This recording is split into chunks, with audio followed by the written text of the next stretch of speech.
অখিল গগৈ নেতৃত্বত শিৱসাগৰত প্ৰবল কা বিৰোধী প্ৰতিবাদ স্তব্ধ শিৱসাগৰ বিজেপি চৰকাৰে কা বিধি বলবৎ কৰাৰ পিছতেই ক্ৰমাৎ তীব্ৰতৰ হৈ উঠিছে বিৰোধীৰ প্ৰতিবাদ আজি পুৱাৰে পৰা উত্তপ্ত হৈ পৰে শিৱসাগৰৰ পৰিৱেশ কা বিৰোধী ঐক্য মঞ্চই আজি আহ্বান জনোৱা সৰ্বাত্মক হৰতালৰ সৰ্বাত্মক প্ৰভাৱ পৰা পৰিলক্ষিত হয় শিৱসাগৰত পুৱাৰে পৰা বন্ধ হৈ থকা দেখা যায় বিভিন্ন দোকান পোহাৰ কা বিৰোধী ধ্বনিৰে উত্তাল হৈ পৰা শিৱসাগৰত কা বলবৎ কৰা সন্দৰ্ভত অখিল গগৈয়ে বিজেপি চৰকাৰক তীব্ৰ সমালোচনা কৰি আগন্তুক নিৰ্বাচনত বিজেপিক প্ৰতিহত কৰিবলৈ আহ্বান জনায় ৰাইজক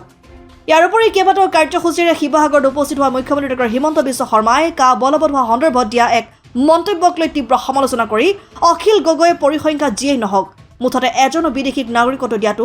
মানি লোৱা নহ'ব বুলি মন্তব্য আগবঢ়ায়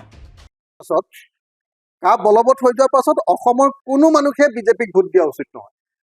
যদি সঁচাকৈ অসমীয়া প্ৰাণটো আছে অসমীয়া মনটো আছে অসমক যদি ভাল পায় সঁচাকৈ মই সকলোকে আহ্বান জনাইছোঁ অসমবাসী ৰাইজে প্ৰত্যেকজন মানুহে নিজৰ মনৰ ভিতৰত দৃঢ়ভাৱে এইটো সিদ্ধান্ত লওক যে 2024 চনত আমি অসমীয়া জাতিয়ে বিজেপিৰ বিৰুদ্ধে ভোট দিম কাৰণ তেওঁলোকে আমাৰ ইয়াত বিদেশী জাপি দিছে কাৰণ তেওঁলোকে আমাক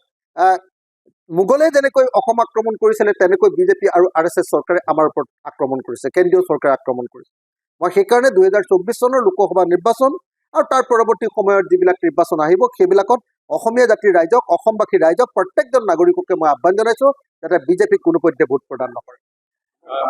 মানে সকলো বিৰোধী দলে ঐক্যবদ্ধভাৱে আচলতে কাৰ বিৰোধিতা কৰা উচিত বা অসমৰ জনগণ বিৰোধী যিকোনো সিদ্ধান্ত বিৰোধিতা কৰা উচিত কিন্তু সকলো সময়তে আমি অৱশ্যে সকলো বিধায়কক সেই ধৰণৰ ভূমিকা পালন কৰা দেখা নাই এইটো দুৰ্ভাগ্যজনক আশা কৰিম যে ভৱিষ্যতৰ কালত আমি সকলোৱে ঐক্যবদ্ধভাৱে বিজেপিৰ এই যিটো অসমীয়া জাতি ধ্বংসকাৰী যিটো সিদ্ধান্ত এই সিদ্ধান্তৰ বিৰুদ্ধে আমি ঐক্যবদ্ধ হ'ব 1,90,00,000 2,4 কোটি 10 কোটি 5 জন 2 জন 1 জন 3 জন যেজনে নহওক লাগিলে বিদেশী নহয় জানো এজন হ'লেও বিদেশী 1 লাখ হ'লেও বিদেশী 1 কোটি হ'লেও বিদেশী একজন বিদেশীক আমি অসমত কিয় নাগৰিকত্ব দিম এজন বিদেশীক আমি অসমত কিয় মাটি দিম এজন বিদেশীক অসমত আমি কিয় চাকৰি দিম এজন বিদেশীক আমি অসমত কিয় নাগৰিকত্বৰ অধিকাৰ প্ৰদান কৰিম গতিকে মুখ্যমন্ত্ৰীৰ এই বক্তব্য সম্পূৰ্ণৰূপে অসম বিৰোধী বক্তব্য মুখ্যমন্ত্ৰীৰ এই বক্তব্য সংবিধান বিৰোধী বক্তব্য মুখ্যমন্ত্ৰীৰ এই বক্তব্য নিশ্চিতভাৱে অসম বিৰোধী বক্তব্য আৰু সেইকাৰণে মই আশা কৰোঁ যে মুখ্যমন্ত্ৰীয়ে এনেকুৱা ধৰণৰ বক্তব্য যাতে প্ৰকাশ নকৰে